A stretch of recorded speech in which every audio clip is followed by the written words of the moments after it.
खान्थ्यो र भाइ तिमीले बियर बियर खान्थ्यो ल भन त बियरको प्राइस कति हो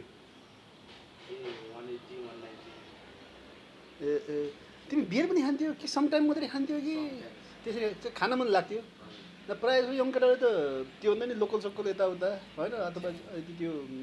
आफ्नो त्यो के भन्छन् क्वार्टरहरू होइन खड्काले खान्थ्यो समटाइम कहिलेकाहीँ साथीहरूसँग होइन होइन फेरि बियरमा रस बसिसकेपछि अरू खान मन नलाग्दो रहेछ क्या त्यस्तो रहेछ नि त बियरको एडिक्सन चाहिँ त्यस्तो रहेछ पथरीको लागि चाहिँ ठिक हो भन्छन् गरे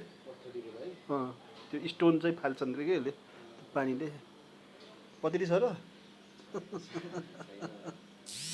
नभए पनि छ भन्नु पऱ्यो त्यहाँ के गर्नु पऱ्यो कि कसो सुनिलजी